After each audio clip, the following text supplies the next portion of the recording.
વિદ્યાર્થી મિત્રો, આપણે આજે વધારાનું એક્ઝામ્પલ જોઈશું. તમે જાણો છો તે મુજબ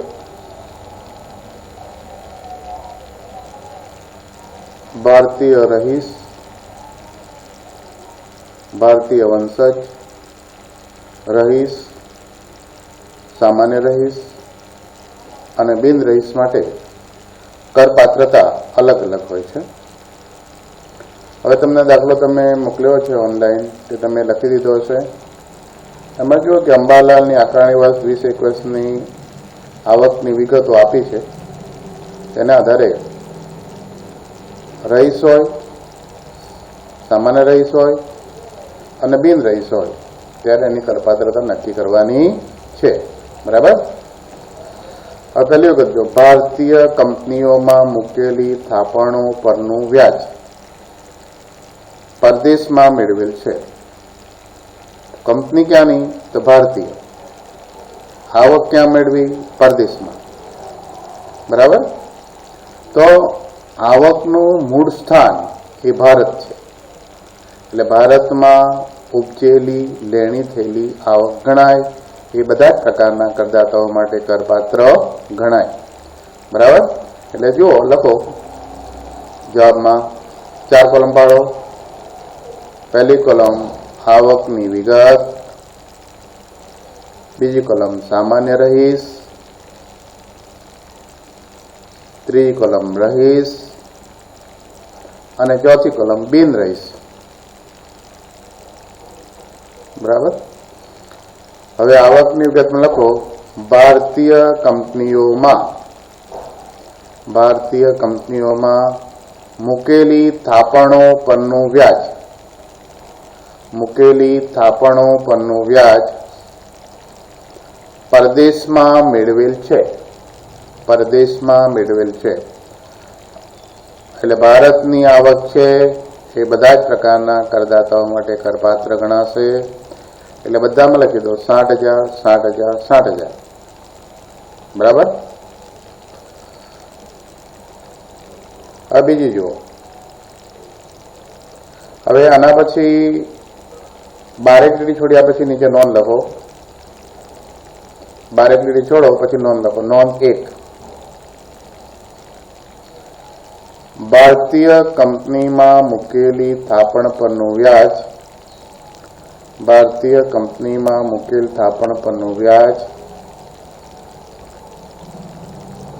પરદેશમાં મેળવેલ હોવા છતાં ભારતમાં ઉપજેલી આવક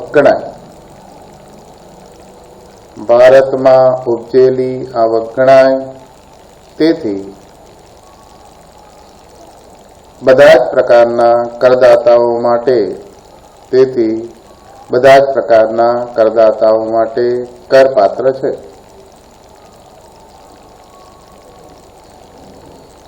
હવે બીજી વિગત જો પરદેશમાં ખેતીની આવક ત્યાં મેળવ્યા પછી ભારતમાં મોકલાવેલ છે રૂપિયા 3 લાખ. ખેતીની આવક ક્યાંની છે? તો પરદેશની. ભારતની ખેતીની આવક હોય તો એ સંપૂર્ણ કરમુક્ત છે, પણ પરદેશની ખેતીની આવક છે એટલે કરપાત્ર થશે. ત્યાં મેળવ્યું ક્યાં?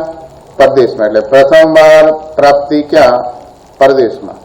બીજી પ્રાપ્તિ ક્યાં? ભારતમાં. એટલે પ્રથમ વારની પ્રાપ્તિ પરદેશમાં જ હોવાને કારણે આ આવક માત્ર સામાન્ય રહીશ માટે કરપાત્ર બનશે. રહીશ અને બિન રહીશ માટે કરમુક્ત ગણાશે. એટલે લખો પરદેશમાં ખેતીની આવક ત્યાં મેળવ્યા પછી ભારતમાં મોકલાવેલ છે. એટલે 3 લાખ રહીશમાં 0, બિન રહીશમાં 0. બરાબર. હવે નોંધ નંબર 2 લખો. નોંધ નંબર 2, પરદેશમાંથી ખેતીની આવક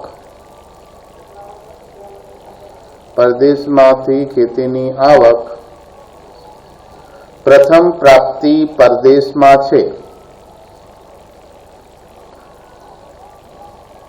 અને બીજી પ્રાપ્તિ ભારતમાં છે. પ્રથમ પ્રાપ્તિ પરદેશમાં છે અને બીજી પ્રાપ્તિ ભારતમાં છે. તેથી સામાન્ય રહીશ માટે જ કરપાત્ર ગણાશે. સામાન્ય રહીશ માટે જ કરપાત્ર ગણાશે. આગળની વિગત જો.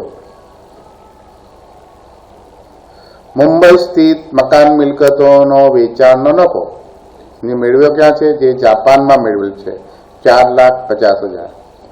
મકાન ક્યાં આવ્યું? તો કે મુંબઈમાં. બરાબર. એટલે ક્યાંની આવક ગણાય? ભારતની આવક ગણાય. ભારતની આવક હોય એ ભલે ગમે ત્યાં મેળવે તો એને ટેક્સ બધા જ કરતા હોય એ ટેક્સ ભરવો પડે. બરાબર. એટલે ભારતની આવક હોવાને કારણે બધા જ પ્રકારના કરદાતાઓને કરપાત્ર ગણાશે. એટલે આગળની વાત લખો. મુંબઈ સ્થિત મકાન મિલકતોનો મુંબઈ સ્થિત મકાન મિલકતોના વેચાણથી થયેલ નફો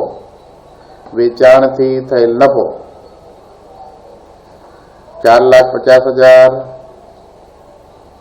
4,50,000 અને 4,50,000. કારણ શું છે કે ભારતની આવક છે, બધા જ પ્રકારના કરદાતાઓ માટે કરપાત્ર ગણાય. હવે આગળની વિગત જુઓ. ભૂતપૂર્વ માલિક પાસેથી જાપાનમાં મળેલ પેન્શન. ભૂતપૂર્વ માલિક પાસેથી જાપાનમાં મળેલ પેન્શન. માલિક ક્યાંનો છે? તો કે ભારતનો. ભલે જાપાનમાં મેળવે એટલે આ ભારતમાં ઉપજેલી લેણી થયેલી આવક ગણાય. બરાબર. એટલે એ બધા જ પ્રકારના કરદાતાઓ માટે કરપાત્ર ગણાશે. એટલે આગળની વિગત લખો. ભૂતપૂર્વ માલિક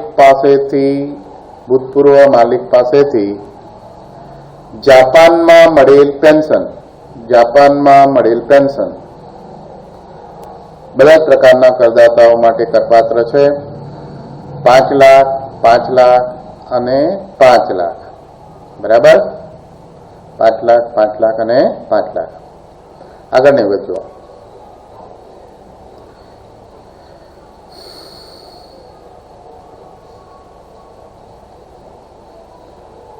જીકે ડેવલપમેન્ટ બોન્ડ્સ, અહીં બોન્ડ્સ કરજો. જીકે ડેવલપમેન્ટ બોન્ડ્સનું વ્યાજ જેની 1/6 રકમ ભારતમાં મળી છે. બરાબર. આ જીકે ડેવલપમેન્ટ બોન્ડ્સ એની 1/6 રકમ જે ભારતમાં મળી છે તે બધા જ પ્રકારના કરદાતાઓ માટે કરપાત્ર ગણાશે. બરાબર. અને બાકીની રકમ છે એ સામાન્ય રહીશ માટે કરપાત્ર ગણાશે. રહીશ અને બિન રહીશ માટે કરમુક્ત ગણાશે. બરાબર. એટલે આગળની વિગત લખો. જીકે ડેવલપમેન્ટ બોન્ડ્સનું વ્યાજ. જીકે ડેવલપમેન્ટ બોન્ડ્સનું વ્યાજ કૌંસમાં લખો. 1/6 રકમ ભારતમાં મળી છે. 1/6 રકમ ભારતમાં મળી છે. તો ભારતમાં મળેલ છે તે બધા જ પ્રકારના કરદાતાઓ માટે કરપાત્ર છે. એટલે ભારતમાં મળેલ લખો નીચે. ભારતમાં મળેલ એમાં 13,500, 13,500, 13,500. 81,000 ભાગ્યા 6 એટલે 13,500. અને પરદેશમાં મેળવેલ છે તે સામાન્ય રહીશ માટે કરપાત્ર બનશે. રહીશ અને બિન રહીશ માટે કરમુક્ત ગણાશે. રહીશ અને બિન રહીશ માટે કરમુક્ત ગણાશે. બરાબર. એ જે નોંધ લખો. નોંધ નંબર તમારે 3 કે જે આવશે 3 નંબર આપો. જીકે ડેવલપમેન્ટ બોન્ડનું વ્યાજ. જીકે ડેવલપમેન્ટ બોન્ડનું વ્યાજ પૈકી 1/6 રકમ ભારતમાં મળી છે તે બધા પ્રકારના કરદાતાઓ માટે કરપાત્ર ગણાશે.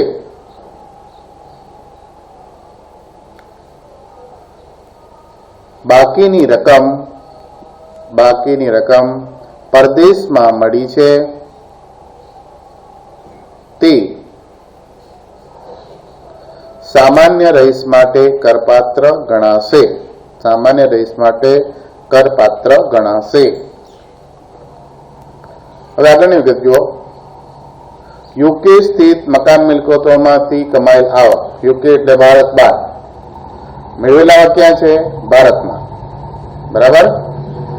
તો જો કે આ ભારત બહારની આવક છે, પણ આવક મેળવે છે ભારતમાં, એટલે ભારતમાં ઉપજેલી લેણી થયેલી આવક ગણાય અને બધા જ પ્રકારના કરદાતાઓ માટે કરપાત્ર ગણાશે. બરાબર. એટલે લખો યુકે સ્થિત મકાન મિલકતોમાંથી, યુકે સ્થિત મિલકતોમાંથી, મકાન મિલકતો નહીં, મિલકતોમાંથી કમાયેલ વ્યાજની આવક જે ભારતમાં મેળવેલ છે,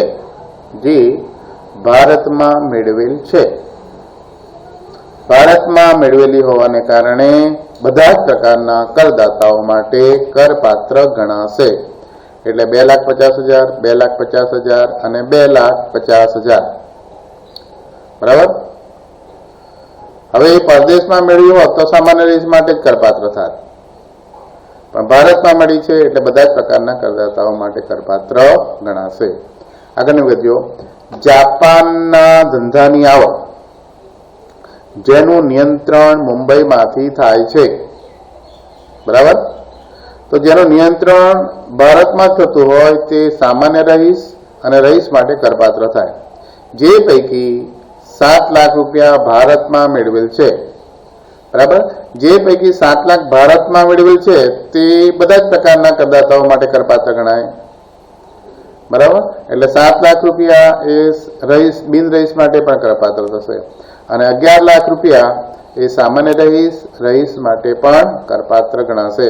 કેમ કે જેનું સંચાલન નિયંત્રણ મુંબઈથી થાય છે, એટલે ભારતથી થાય છે. એટલે આ જે છે તો સામાન્ય રહીશ અને રહીશ માટે કરપાત્ર છે અને 7 લાખ રૂપિયા ભારતમાં મેળવેલ છે એટલે ભારતમાં ઉપજેલી લેણી થયેલી આવક ગણાય, એટલે તે બિન રહીશ માટે પણ કરપાત્ર ગણાશે. એટલે આગળની વિગત લખો. જાપાનના ધંધાની આવક જેનું નિયંત્રણ ભારતમાંથી થાય છે,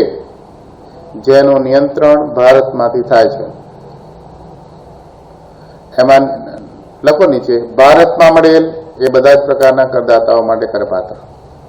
ભારતમાં મળેલ છે કુલ 11 લાખ, એમાંથી 7 લાખ, એટલે 7 લાખ બધા જ પ્રકારના કરદાતાઓ માટે કરપાત્ર ગણાય. પરદેશમાં મળેલ છે એમાંથી 4 લાખ રૂપિયા એ સામાન્ય રહીશ અને રહીશ માટે કરપાત્ર બનશે, બિન રહીશ માટે કરમુક્ત ગણાશે. કારણ શું છે કે એનું નિયંત્રણ ભારતમાંથી થાય છે એટલે સામાન્ય રહીશ અને રહીશ માટે પણ કરપાત્ર ગણાશે, બિન રહીશ માટે કરમુક્ત ગણાશે. બરાબર. આગળની વિગત જુઓ.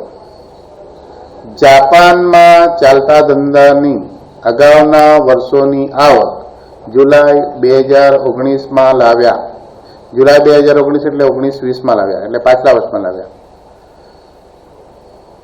બરાબર. તો અગાઉના વર્ષોની એટલે આગળના વર્ષોની, એટલે 19-20ની નહીં, 19-20ના વર્ષની અગાઉના વર્ષની આવક ગણાશે અને તેવા સંજોગોમાં કોઈ પણ પ્રકારના કરદાતાને કરપાત્ર ગણાશે નહીં. એટલે લખો આગળની વિગત.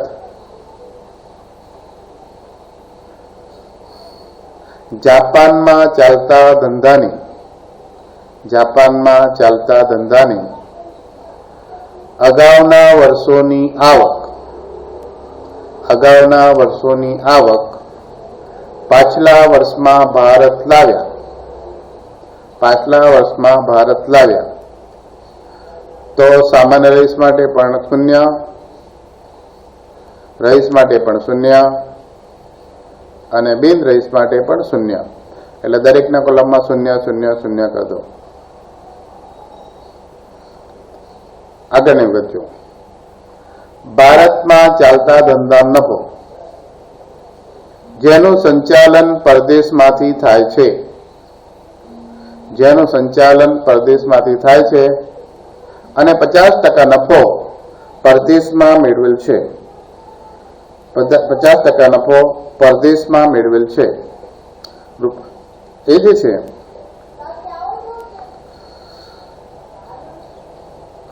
એક મિનિટ જરા. Hello, good morning. हाँ 2 वागे चाल.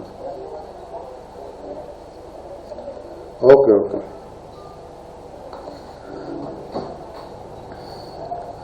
હવે આ ધંધો ક્યાં છે? ભારતમાં. 50% નફો પરદેશમાં મેળવેલ છે, પણ ધંધો ભારતમાં ચાલે છે એટલે બધા જ પ્રકારના કરદાતાઓ માટે કરપાત્ર ગણાય. બરાબર? એટલે લખો ભારતમાં ચાલતો ધંધો નફો જેનું સંચાલન પરદેશમાંથી થાય છે, જેનું સંચાલન પરદેશમાંથી થાય છે. 1 લાખ 1 લાખ અને 1 લાખ. બરાબર? એટલે આ રીતે તમે જુઓ તો કે ભારતમાંથી ચાલતા ધંધો છે એટલે ભારતમાં ઉપજેલી લેણી થયેલી આવક ગણાય, બધા જ પ્રકારના કરદાતાઓ માટે કરપાત્ર ગણાશે. હવે આ વિશે નોંધ લખી રાખો. નોંધ નંબર 4. નોંધ નંબર 4 એમાં લખો જાપાનના ધંધાની આવક. જાપાનના ધંધાની આવક જેનું નિયંત્રણ મુંબઈથી થાય છે, જેનું નિયંત્રણ મુંબઈથી થાય છે. તેથી ભારતમાંથી સંચાલન અને નિયંત્રણ, ભારતમાંથી સંચાલન અને નિયંત્રણ થતું હોય તો સામાન્ય રહીશ અને રહીશ માટે પૂરેપૂરી રકમ કરપાત્ર ગણાશે, પૂરેપૂરી રકમ કરપાત્ર ગણાશે. જ્યારે ભારતમાં મેળવેલી આવક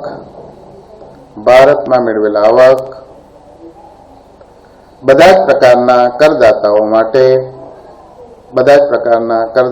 માટે કરપાત્ર ગણાશે. ચલો હવે બધાનો સરવાળો કરી દો. એટલે સામાન્ય રહીશનો સરવાળો આવશે તમારો જુઓ 28,41,000. કુલ આવક લખો 28,41,000. રહીશ માટે લખો 24,73,500, 24,73,500. અને બિન રહીશ માટે 20,73,500, 20,73,500. બરાબર? એ રીતે આપણે જોઈએ કે રહીશને આધારે એની કરપાત્રતા નક્કી થાય છે. હવે આપણે ફરી એક વાંચો, એક બીજો એક્ઝામ્પલ લઈએ જે તમને મોકલી આપ્યો છે, તમે લખી દીધો હશે. જાગીરદાર ભારતીય નાગરિક છે. તેઓ 15મી એપ્રિલ 2019ના રોજ નોકરી કરવા માટે અમેરિકા ગયા અને 2/10/2019ના રોજ ભારત પાછા ફર્યા. તો 15મી એપ્રિલ 2019 પહેલા ક્યાં છે? ભારતીય નાગરિક છે એટલે ભારતમાં છે. ત્યાર પછી પાછા ભારત ક્યારે ફર્યા? 2/10/2019ના રોજ ભારત ફર્યા. બરાબર? તો 15મી એપ્રિલ સુધી ભારતમાં છે પાછલા વર્ષમાં, અને તે પહેલા ભારતમાં છે. અને ત્યાર પછી 2/10/2019 થી ભારતમાં છે, એટલે ત્યાર પછી 31મી માર્ચ સુધી ભારતમાં છે. એટલે લખો નીચે આકારણી વર્ષ 2021ના પાછલા વર્ષ માટે, આકારણી વર્ષ 2021ના પાછલા વર્ષ માટે જાગીરદારનો રહેઠાણનો દરજ્જો, જાગીરદારનો રહેઠાણનો દરજ્જો નીચે લખો. જો તેઓ 2/10/2019ના રોજ ભારત પાછા ફરે ત્યારે જો તેઓ 2/10/2019 રોજ ભારત પાછા ફરે ત્યારે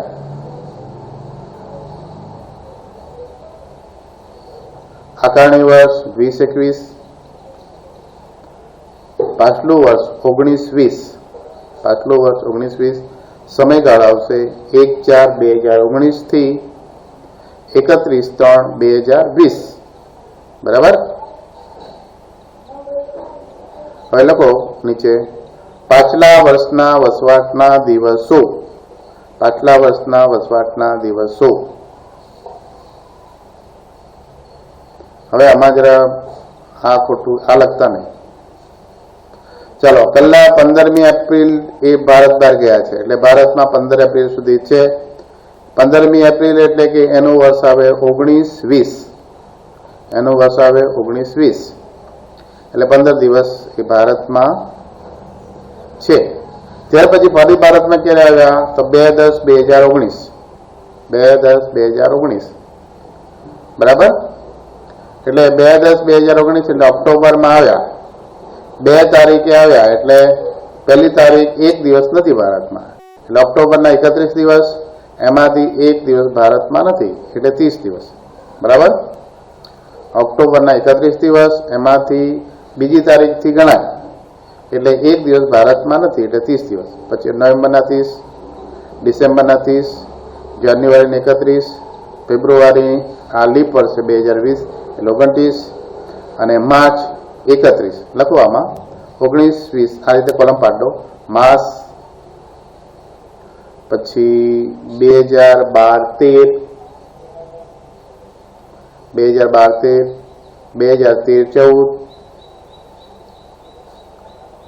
2014-15, 2015-16, 2016-17,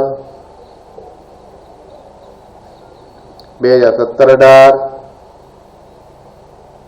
2018-19 અને 2019-20. 2019-20 માસ લખી દો. April, May, June, July, August, September, October, November, December, January, February, March, અને ત્યાર પછી કુલનું કોલમ રાખો. હવે આપણે છેલ્લું વર્ષ જ ધ્યાનમાં લઈએ. તો ચાલો, એપ્રિલમાં એ 15 તારીખ સુધી ભારતમાં છે એટલે 15 દિવસ, અને ફરી પાછા ભારતમાં આવ્યા એ 2/10/2019 એટલે 10મા મહિનામાં એક દિવસ નથી એટલે 31 - 1 = 30 દિવસ. પછી આ ઓક્ટોબરમાં 30, અહીં લખો, નવેમ્બરમાં 30, ડિસેમ્બરમાં 31, જાન્યુઆરીમાં 31, ફેબ્રુઆરીમાં 29 કેમ કે લીપ વર્ષ છે, અને માર્ચમાં 31 એટલે 197 દિવસ થશે. હવે બાકીના વર્ષોમાં તો એ ભારતમાં જ છે એટલે અહીં કુલમાં લખી રાખો, માસમાં તમે લખી દેજો. આપણે દરેક મહિનાના જે દિવસ હતો એ લખી દેજો. આમાં કુલમાં લખો 12-13 365 દિવસ, 13-14 365 દિવસ, 14-15 365 દિવસ, 15-16 366 દિવસ લખો કેમ કે 2016 એ લીપ વર્ષ છે એટલે આમાં ફેબ્રુઆરીના 29 દિવસ આવશે. 16-17 365, 17-18 365 અને 18-19 365. આ બાકીના મહિનામાં તમે દિવસો લખી દેજો. બરાબર. કેમ કે તે પહેલા એ ભારતમાં જ છે એટલે ભારતમાં વસવાટ કરે છે એટલે આખું વર્ષ ભારતમાં છે. આખા વર્ષના જે દિવસો થાય તે તમારે લખવાના રહે છે. બરાબર. હવે લખો પાછલા વર્ષની અગાઉના 4 વર્ષના વસવાટના દિવસો. પાછલા વર્ષની અગાઉના 4 વર્ષના વસવાટના દિવસો. 4 વર્ષ એટલે 1500 થી શરૂ થાય. બરાબર. એટલે પહેલું વર્ષ લખો 2015-16, 15-16 366 દિવસ,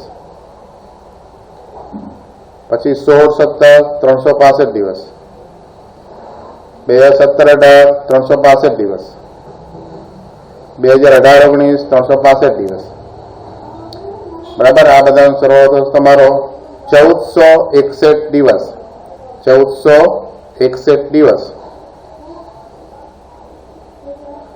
હવે એની સાથે સાથે પાછલા વર્ષની અગાઉના 7 વર્ષના વસવાટના દિવસો પણ ગણી લેવાના. એટલે લખો પાછલા વર્ષની અગાઉના 7 વર્ષના વસવાટના દિવસો, 7 વર્ષના વસવાટના દિવસો. હવે પાછલું વર્ષ તમારું 19-20 છે, બરાબર. તો તેની અગાઉના 7 વર્ષો એટલે 12-13 થી શરૂ કરવાનું. ક્યાંથી શરૂ કરવાના છે? હંમેશા 12-13 થી શરૂ કરવાનું. એટલે વર્ષ અને ભારતના વસવાટના દિવસો, વર્ષ અને ભારતના વસવાટના દિવસો. પેલું 12-13 365 આ છે જ આપણી પાસે. 13-14 365, 14-15 365. પછી આગળ લખો 15-16 366, કેમ કે આમાં લીપ વર્ષ છે. 16-17 365, 17-18 365 અને 18-19 365. એટલે આ પ્રમાણે 2556 દિવસ થશે. કેટલા દિવસ થશે? 2556 દિવસ. હવે હેડિંગ આપો, જાગીરદારનો રઈસ તરીકેનો દરજ્જો. જાગીરદારનો રઈસ તરીકેનો દરજ્જો. 3 કોલમ પાડો. શરતો, બીજી કોલમ હાજર દિવસો, ત્રીજી કોલમ શરતનું પાલન થાય છે. શરતનું પાલન થાય છે. પહેલી શરત લખો, વ્યક્તિ પાછલા વર્ષ દરમિયાન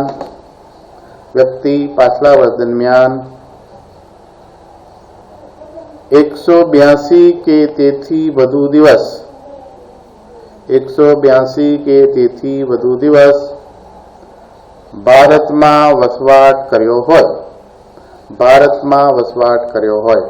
હવે કેટલા દિવસ ભારતમાં રહ્યા છે? અને પાછલા વર્ષમાં 197 દિવસ, એટલે 197 દિવસ. આ શરતનું પાલન થાય છે. 182 ને બદલે 197. હા. બીજી શરત લખો, વ્યક્તિ પાછલા વર્ષ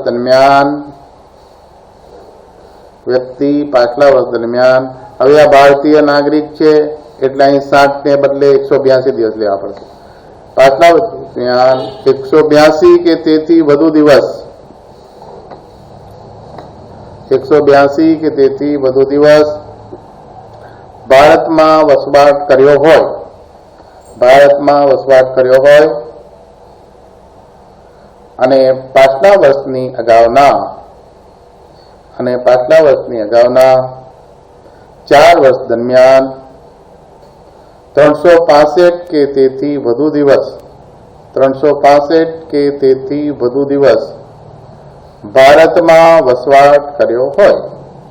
ભારતમાં વસવાટ કર્યો હોય, બરાબર. 157 દિવસ વત્તા આ કેટલા દિવસ થાય છે? પાછલા વર્ષની અગાઉ 7 વર્ષના વસવાટના દિવસો 2556 દિવસ. એટલે અહીં 1461 કેમ થઈ ગયા? અહીં લખો 2556 દિવસ પાછલા વર્ષની અગાઉના 4 વર્ષના વસવાટના દિવસો, એટલે આ લખજો 1461 દિવસ. 1461 દિવસ એટલે આ શરતનું પણ પાલન થાય છે. 182 ને બદલે 197, 365 ને બદલે 1461, એટલે આ શરતનું પણ પાલન થાય છે. હા. લખો નીચે, જાગીરદાર રઈસ માટેની 2 શરતો પૈકી બંને શરતનું પાલન કરતા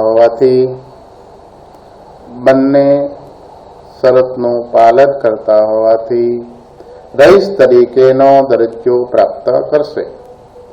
રઈસ તરીકેનો દરજ્જો પ્રાપ્ત કરશે. બરાબર. હવે રઈસ તરીકેનો દરજ્જો પ્રાપ્ત કરે એટલે આપણે શું જોવું પડે? સામાન્ય રઈસનો દરજ્જો જોવો પડે. બરાબર. હવે લખો નીચે જાગીરદારનો સામાન્ય રઈસનો દરજ્જો. જાગીરદારનો સામાન્ય રઈસનો દરજ્જો. બે કલમ પાડો. શરતો અને શરતનું પાલન થાય છે. શરતો અને શરતનું પાલન થાય છે. બરાબર. શરતમાં લખો પાછલા વર્ષની અગાઉના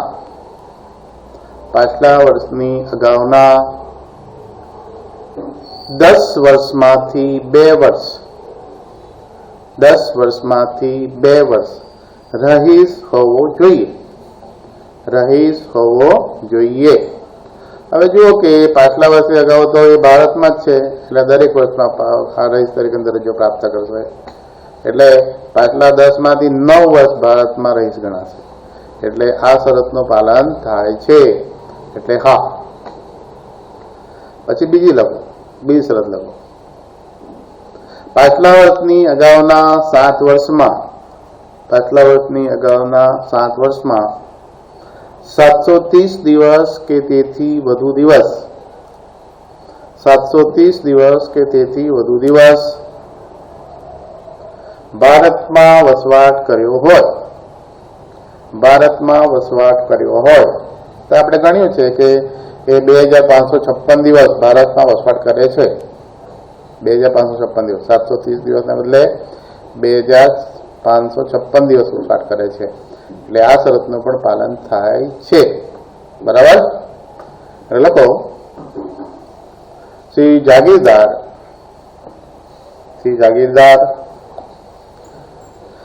સામાન્ય રહીશ માટેની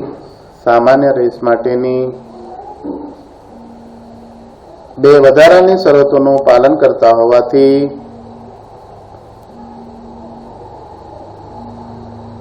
સામાન્ય રહીશનો દરજ્જો પ્રાપ્ત કરશે.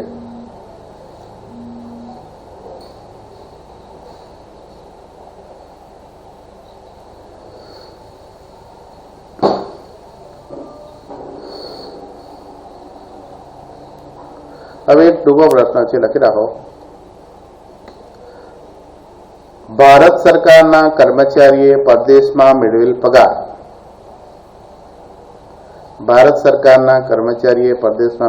પગાર. વિકલ્પો છે ભારતમાં કરમુક્ત, ભારતમાં કરપાત્ર, આવક ગણાય નહીં અને આ વિકલ્પોમાંથી કોઈ નહીં. લખો ભારતમાં કરમુક્ત, ભારતમાં કરપાત્ર, આવક ગણાય નહીં અને આ વિકલ્પોમાંથી કોઈ નહીં. શું સાચું હશે?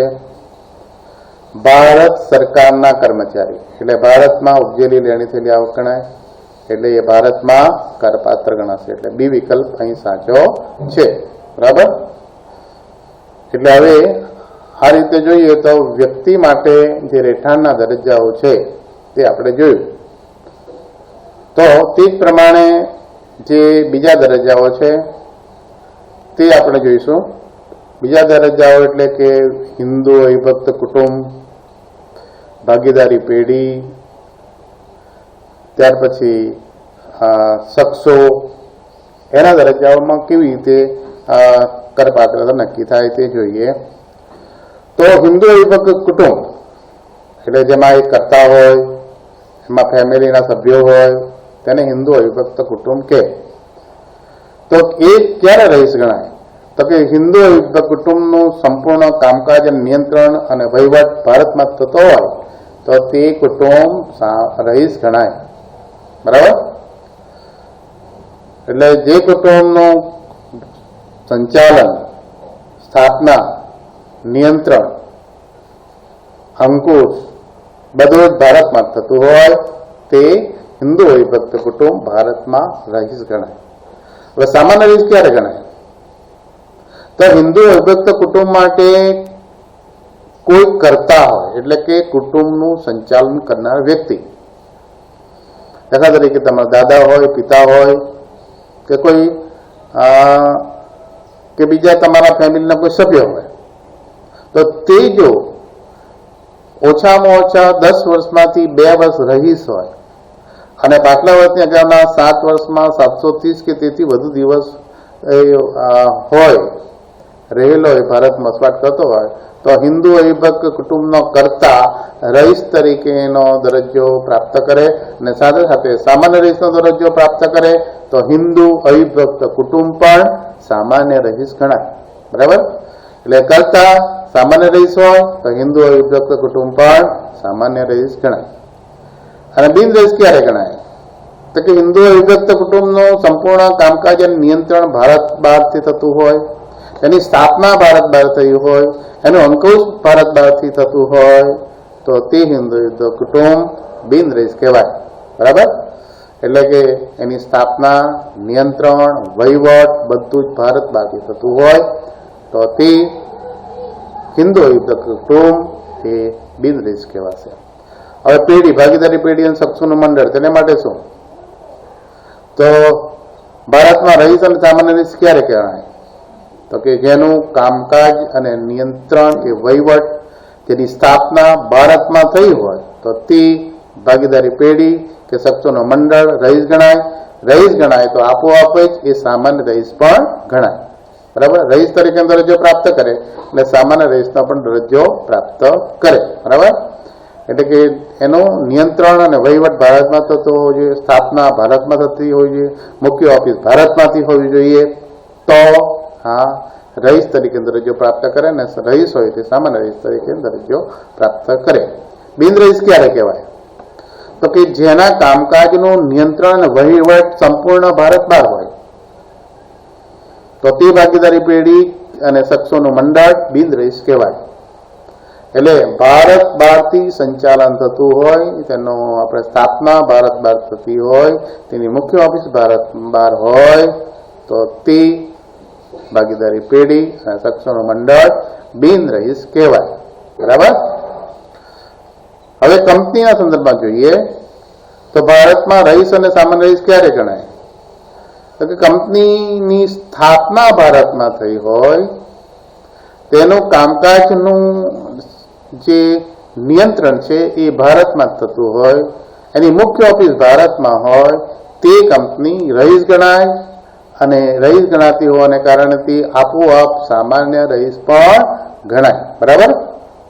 એટલે જે કંપની રહીશ હોય તે સામાન્ય રહીશ પણ ગણાય. બરાબર? એટલે જેને કામકાજનું નિયંત્રણ ભારતમાંથી થતું હોય, સ્થાપના ભારતમાં થઈ હોય, મુખ્ય ઓફિસ ભારતમાં હોય, તે કંપની રહીશ તરીકેનો દરજ્જો પ્રાપ્ત કરે. અને જે રહીશ તરીકેનો દરજ્જો પ્રાપ્ત કરે તે આપોઆપ સામાન્ય રહીશનો દરજ્જો પણ પ્રાપ્ત કરે. બરાબર? એટલે આ રીતે રહીશ અને સામાન્ય રહીશનો દરજ્જો કંપની પ્રાપ્ત કરે. બિન રહીશ ક્યારે કહેવાય?